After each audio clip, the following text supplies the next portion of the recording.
Saudara DPR dan pemerintah menyepakati menanggung iuran penerima bantuan iuran atau PBI dalam jangka waktu 3 bulan buntut kisru penonaktifan 11 juta peserta BPJS Kesehatan subsidi. Ini tentu menjadi momen bersih-bersih data peserta agar hanya masyarakat yang berhaklah yang mendapatkan jaminan layanan kesehatan gratis. Inilah catatan Kompas TV, pembaruan data, jangan rugikan warga miskin.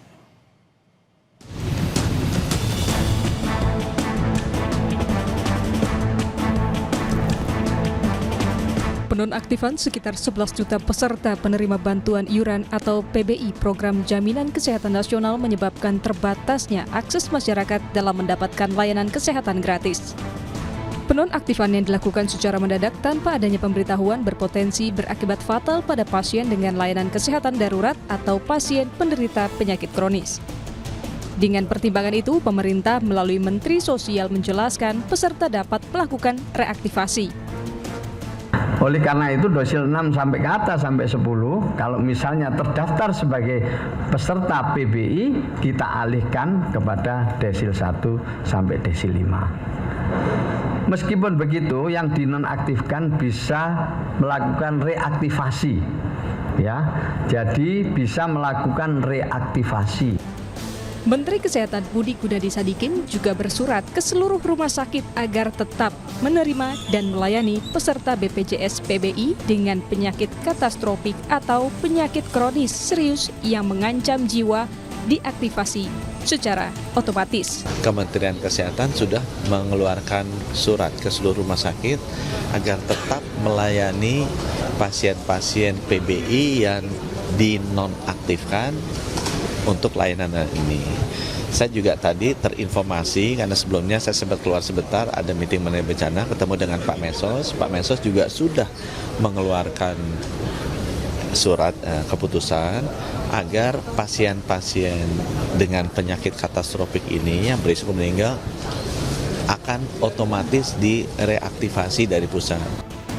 Sebagai solusi dampak pembaruan data, peserta PBI Jaminan Kesehatan, DPR dan pemerintah pun sepakat untuk menanggung iuran selama masa transisi pembaruan data selama 3 bulan. Ya, bertambah 11 juta, tapi kan 3 bulan. Kemudian ini kan akan dikasih waktu. Kalau habis ya habis, kalau bisa pemutahiran. Jadi dalam jangka pendek akan ada jumlah lebih dari yang 96,8 juta itu. Tapi setelah 3 bulan kan akan balik ke level yang semula. Ini hanya untuk memberikan waktu kepada mereka, ya jangan kaget lah. Koordinator Advokasi BPJS Watch Timbul Siregar mempertanyakan soal mekanisme penonaktifan hingga menimbulkan kegaduhan. Ia menambahkan, ini menjadi momen bersih-bersih data peserta PBI. Kasus penonaktifan itu kan bukan tahun ini aja. Di 2025, di Juli 2025 kan ada 7,3 juta yang dinonaktifkan. Kata Pak Mensos total setahun itu 13 juta. Kenapa nggak heboh seperti saat ini? Karena pada saat itu dinonaktifkan peserta yang dinonaktifkan sakit, dia bisa reaktivasi di puskesmas.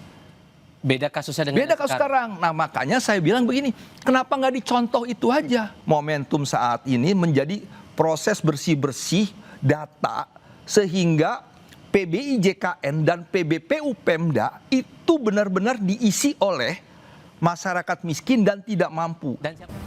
Penonaktifan kepesertaan BPJS Kesehatan penerima bantuan iuran atau PBI secara mendadak adalah keputusan yang beresiko tinggi dan berdampak fatal. Keputusan itu sama saja mempertaruhkan nyawa mereka karena di satu sisi mereka tidak mampu membayar pengobatan, sementara di sisi lain penanganan di rumah sakit sering tertunda karena proses administrasi yang belum tuntas. Tim Liputan Kompas TV. Saudara, peserta BPJS Kesehatan subsidi adalah warga miskin dan sangat miskin. Iuran per bulannya 100% ditanggung pemerintah. Tetapi harus diakui memang tidak semua penerima manfaat subsidi adalah warga miskin. Untuk itu pembaruan data terus dilakukan. Kementerian Sosial dan Badan Pusat Statistik sebetulnya sudah 2 kali melakukan pembaruan data yang dikelola dalam Sistem Data Tunggal Sosial dan Ekonomi atau DTSEN. Tetapi baru diproses pembaruan data yang kedua. Terjadi keributan akibat banyak pasien cuci darah yang tidak bisa mendapatkan penanganan medis. Menurut Menteri Keuangan Purbaya, saat pembaruan data pertama tidak terjadi keributan karena jumlah yang dinonaktifkan lebih sedikit, yakni 7,3 juta peserta dari total 96,8 juta peserta subsidi, atau sekitar 7% saja. Namun kali ini, saudara, tercatat ada 11 juta atau sekitar 11% peserta dinonaktifkan untuk diverifikasi datanya.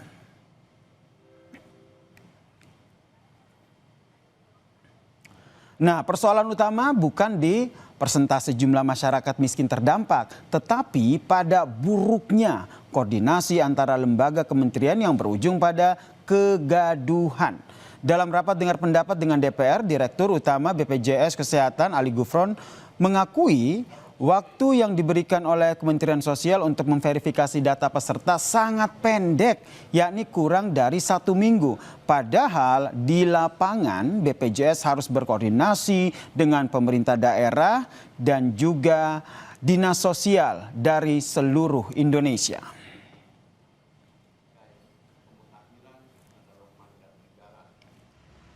Pemerintah dan DPR memang telah memutuskan untuk mengaktifkan kembali secara otomatis kepesertaan pasien dengan penyakit kronis agar proses pengobatan segera bisa berjalan.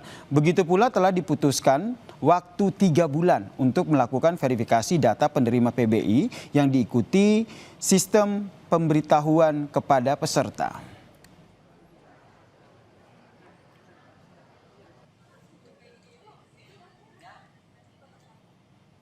Nah, upaya pemerintah memiliki data tunggal yang terintegrasi dan akurat melalui DTSEN adalah upaya yang baik karena keberadaan data tunggal sangat penting sangat penting agar bantuan dari negara ini bisa diberikan secara tepat sasaran.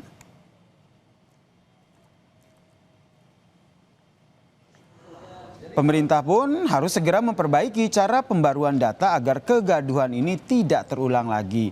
Yakni setiap pembaruan status kepesertaan wajib menerapkan sistem notifikasi atau pemberitahuan, termaksud pula penerapan masa tenggang layanan medis agar penanganan medis tidak terhenti tiba-tiba dan mengakibatkan kematian.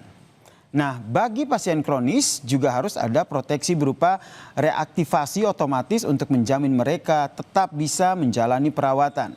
Kebijakan publik sudah seharusnya melindungi kelompok rentan dan memastikan seluruh hak dasar atas pelayanan kesehatan yang layak terpenuhi. Karenanya, proses verifikasi data kesehatan tidak boleh hanya berfokus pada deretan angka saja, tetapi juga mempertimbangkan resiko kehilangan nyawa dan juga rasa kemanusiaan.